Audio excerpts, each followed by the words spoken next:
Imagine a world where, well, our cities were dark, factories just silent, transportation completely stopped. Sounds pretty bleak, doesn't it? Like something out of science fiction. Right. But honestly, without one particular genius, that might have been our reality. So today, we're doing a deep dive into Nikola Tesla. Ah, Tesla. A name that brings up so much innovation, definitely controversy, and a whole lot of the technology that basically runs our world now. Exactly.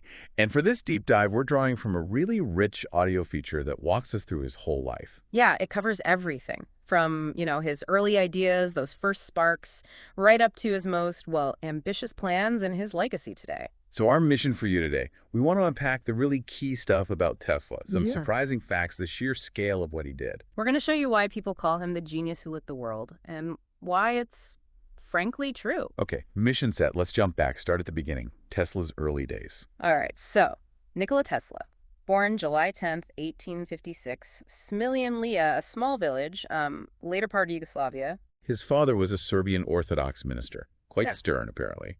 But his mother, Juka Mandic, this is fascinating. She was an inventor too. Yeah, in her own right, created household gadgets and things. It kind of suggests that inventive streak, maybe it ran in the family. Not just something he learned, but maybe something innate. Could be. So he goes on to study math and physics in Austria, philosophy in Prague. But the big moment, the real aha moment, The famous one in the park. that's the one. 1881, Budapest City Park. He's walking with a friend, and bam, the solution for the rotating magnetic field just flashes into his mind. Just like that, the key to modern electric motors. Yep. And he immediately bends down and draws the diagram for the induction motor right there in the sand. Wow. I mean, to visualize something that complex instantly and completely. It really highlights those incredible powers of visualization he had. That was a hallmark of his entire process. So even before he came to the U.S., he was already working in the field. Oh, yeah. He was an electrical engineer, worked for a phone company in Budapest, then Continental Edison in Paris designing dynamos. Dynamos, okay. And then, get this, in Strawberg in 1883, he actually builds and tests a working prototype of that induction motor he'd sketched in the sand, all done privately. So he proved the concept himself before even setting foot in America. Exactly. But America was always the goal. He had this childhood dream, believe it or not, The truth. to go to America and harness the power of Niagara Falls. Seriously, from childhood. That was the dream. So when he finally sails into New York Harbor in 1884, he's not just arriving, he's apparently standing there smiling, thinking, right, now I can change the world. Incredible ambition. Mm, And he pretty much walks right into a job with Edison, right? Improving Edison's own dynamos. he did. But that collaboration, well, it didn't last long because they had a fundamental disagreement, a huge one. And this is where it starts. The famous War of the Currents. Precisely. AC versus DC, alternating current versus direct current. Okay, so set the stage. Edison had his empire, right? Based entirely on DC. That's right. Powering early factories, some transport, city lights. But his system had major drawbacks. The lamps were weak, inefficient. And the biggest issue was the range, wasn't it? Exactly. DC just couldn't travel. You couldn't transmit it more than, what, 2 miles? 2 miles. Because you couldn't easily step it up to high voltage for long-distance transmission without massive power loss. So that meant you needed a power station literally every couple of miles. Pretty much. Everywhere you wanted power. Hugely inefficient, not practical for electrifying a whole country, let alone the world. Okay, so then Tesla comes along with AC, alternating current. How did that change the game?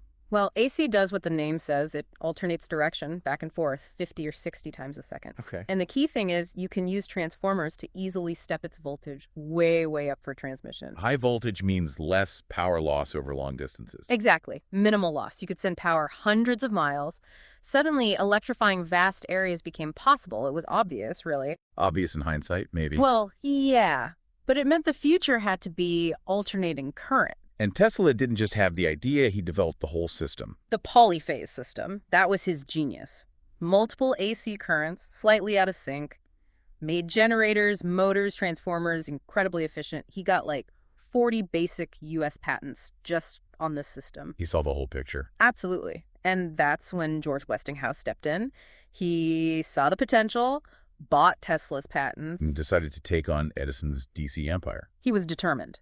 which Yeah. led directly to that bitter fight, the War of the Currents. So Edison fighting to protect his DC investments. And Tesla and Westinghouse pushing for AC because, well, it was just better technology. And in the end, AC won. Tesla and Westinghouse were victorious. It was a win for progress, really, for America, for the world. though you hear stories about Edison playing dirty in that fight, trying to scare people about AC. Oh, absolutely. There were smear campaigns, public demonstrations trying to show AC was deadly, using it for the first electric chair, things like that. It got quite ugly, but the technical superiority of AC couldn't be denied. So this partnership with Westinghouse becomes official. Tesla starts getting patents in late 1887. Right. And then in 1888, he gives this landmark presentation to the American Institute of Electrical Engineers. The new system of alternating current motors and transformers paper. That's the one. And George Westinghouse was in the audience. He was seriously impressed. How quickly did things move after that? Fast. Within 2 months, Westinghouse buys the patent rights and hires Tesla as a consultant to actually, build the stuff. And Westinghouse had a plan to really showcase AC. A brilliant one. The 1893 World's Columbian Exposition in Chicago. Hurrah.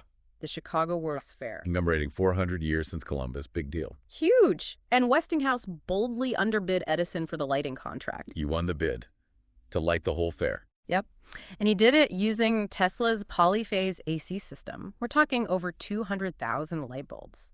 It was just a dazzling spectacle of light and power. Must have blown people away, seeing AC work on that scale safely. It absolutely did. It was a massive public relations victory for AC, and it set the stage for Tesla's ultimate childhood dream. Niagara Falls. Niagara Falls.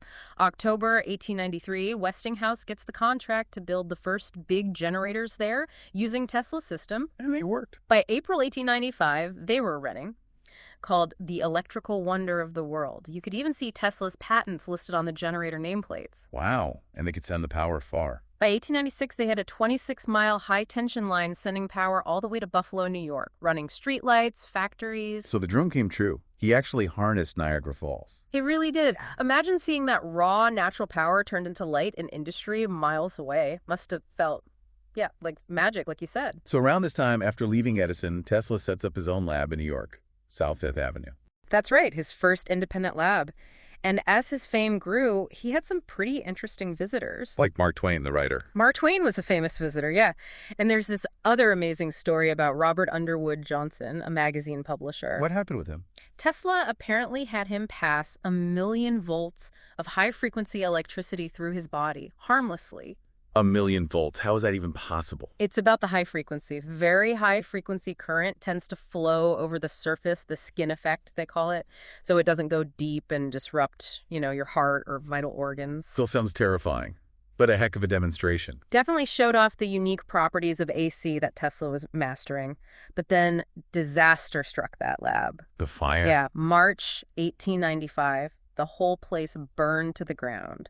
Took all his equipment, notes, prototypes, a huge setback. The New York Times covered it, big financial loss, delayed his work significantly. Devastating, especially for someone whose work was so hands-on despite his visualization skills. True. Though those mental skills were legendary, his ability to visualize inventions, test them, perfect them entirely in his head before even drawing them, that's rare. And he cut quite a figure too, didn't he? Tall, striking appearance. Over 6 feet tall, yeah. Deep-set eyes, very distinguished looking. Hugo Gernbach described him as having remarkable physical and mental freshness. He stood out. So after the fire, he gets funding for a new lab. He does. Second lab on Houston Street, backed by some big names, John Jacob Astor, J.P. Morgan. $500,000, which was serious money then. And what was he working on there? More AC stuff? Some of that, but also other things, like mechanical resonance. That's the one. He was experimenting with oscillators, finding the resonant frequency of the building, and apparently he started shaking his lab and surrounding buildings pretty violently, almost brought the place down. Yikes. Playing with powerful forces. He certainly was. A lot of the gear from that lab survived, thankfully. It's now in the Tesla Museum in Belgrade. Okay, so moving beyond just AC power lines, Tesla starts thinking even bigger. Wireless energy. Exactly. And the key invention there is iconic. The Tesla coil, discovered around 1891. Still famous today. What exactly does it do?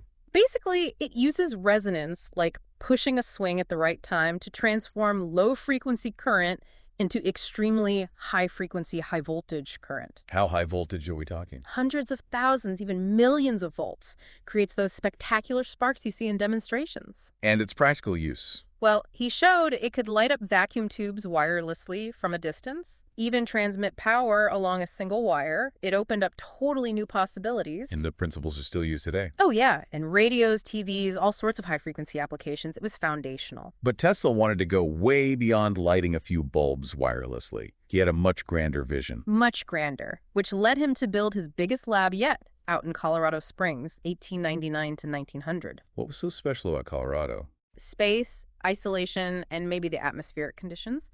He built a massive Tesla coil there. The secondary coil was 15 meters across, and a huge antenna, 60 meters high. 50 meters, that's enormous. And it generated sparks 30 feet long, visible for miles around. It was here he really proved he could send significant amounts of electrical energy wirelessly over distance. Sending power through the air. That was the goal. Which brings us to his ultimate, perhaps tragic project, Wardenclyffe. The giant tower on Long Island. Yeah.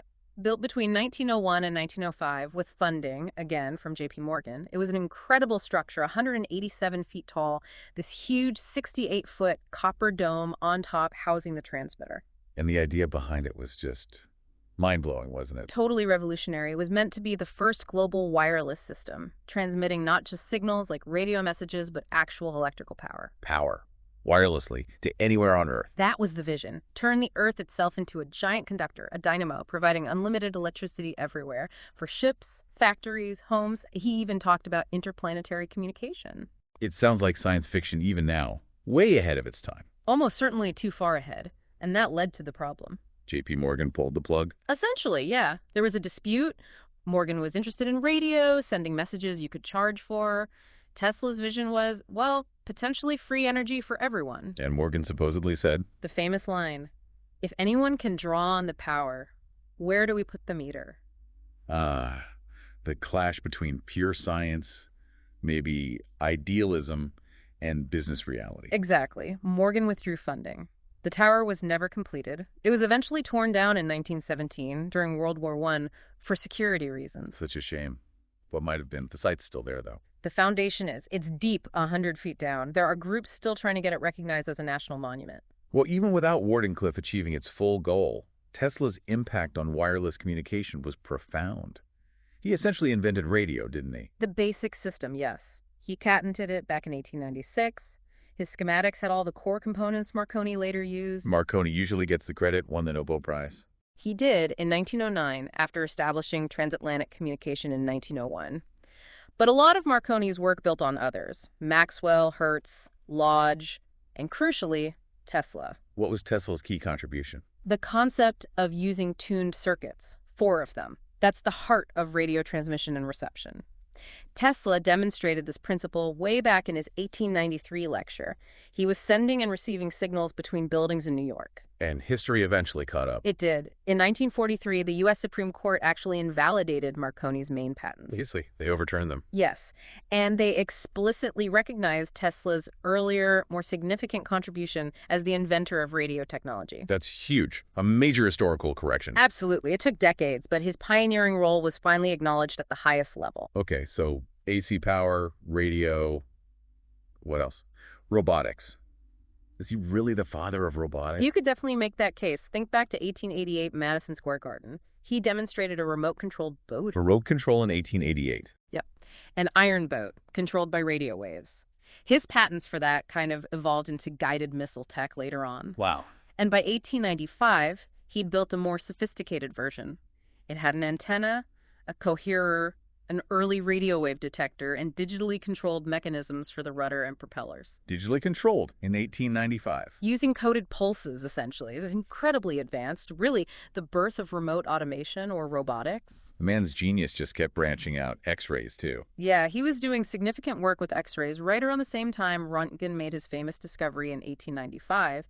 Tesla published his own sophisticated X-ray images in early 1896. Did Röntgen know about Tesla's work? He did. Apparently, Röntgen even congratulated Tesla on the quality of his images. Tesla also invented a special vacuum tube light for photography that was easier on the eyes. It feels like we could keep going. Didn't he invent the type of turbine? The bladeless turbine, yes. Yeah. Use a total different principle, spiral flow, fluid sticking to rotating discs. Very efficient design. Also designed pumps and even a concept for a vertical takeoff aircraft. A VTL aircraft. Yeah. Like decades before they became practical. Exactly. His design concepts were later used by the U.S. military for the V-20 Osprey program, believe it or not. The sheer breadth is just staggering. AC, radio, robotics, X-rays, turbines, VTOL. He wasn't just focused on one thing. His mind was constantly exploring fundamental principles across physics and engineering. So, with all this incredible work, you'd think he'd be universally celebrated in his time.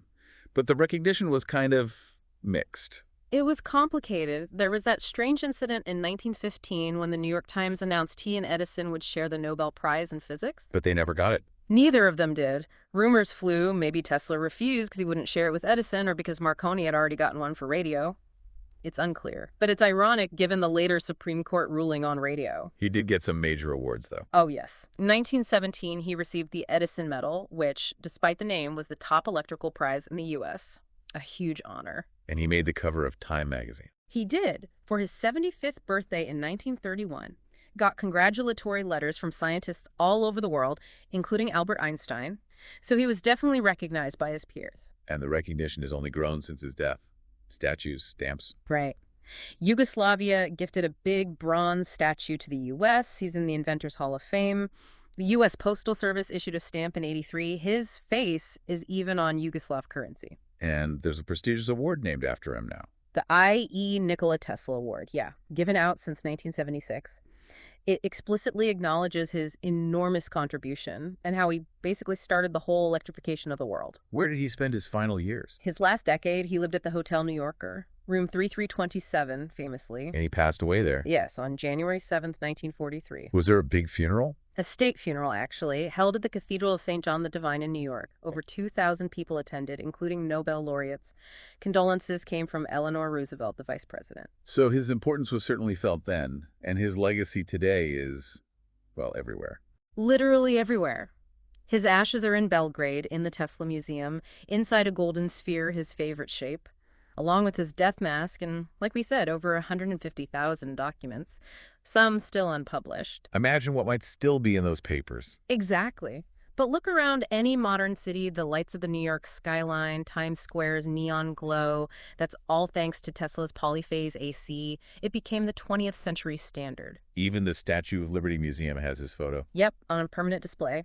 And scientifically, his name lives on as the unit of magnetic flux density. The Tesla unit. Right, which is why you see it used in MRI machines, a 1.5 Tesla MRI that's directly referencing his contribution to understanding magnetic fields. It feels like there's been a real resurgence of interest in him lately. Books, movies. Definitely. Margaret Cheney's biography, Tesla, Man Out of Time, was a big one. People are rediscovering his story. His birthday, July 10th, is even officially recognized in some U.S. states now. And you can still see his work in action. Yeah, the Liberty Science Center in New Jersey has a great Tesla coil display, those big, dramatic electrical discharges.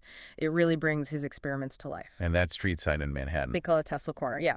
40th and 6th Avenue. A little reminder, right there in the city, he helped electrify. There's a quote about his impact that really sums it up, isn't there? From the Edison Medal ceremony. Yes, from Mr. Barron, the vice president of the Institute of Electrical Engineers at the time. It's powerful. Did you share it? He said, basically, were we to seize and eliminate from our industrial world the results of Mr. Tesla's work, the wheels of industry would cease to turn. Our electric cars and trains would stop. Our towns would be dark. Our mills would be dead and idle. Wow. That really puts it in perspective. He finished by saying, his name marks an epoch in the advance of electrical science. And then that poetic line, paraphrasing Alexander Pope on Isaac Newton. Nature and nature's laws lay hid in night. God said, let Tesla be, and all was light. It's an incredible story. We've gone from his earliest ideas right through to, well, the world he essentially built for us. AC power, radio, robotics. It's hard to overstate his impact. It really is. Understanding Tesla gives you such a deep appreciation for The invisible forces that power almost everything we do. His mind was just operating on a different level. Absolutely. And this deep dive, it does leave you thinking, doesn't it? Right. Especially about Wardenclyffe, that vision of global wireless power that never quite happened. Mm. What is his story, with all the fights with Edison, the funding issues with Morgan, tell us about innovation itself? That tension between brilliant ideas and the practical world of money and getting things adopted. That's a great question. How many other world-changing ideas get stalled or lost because of those practical hurdles? Right. And what else might have been possible if Tesla's wildest visions, like Wardenclyffe, had actually come true? Makes you wonder.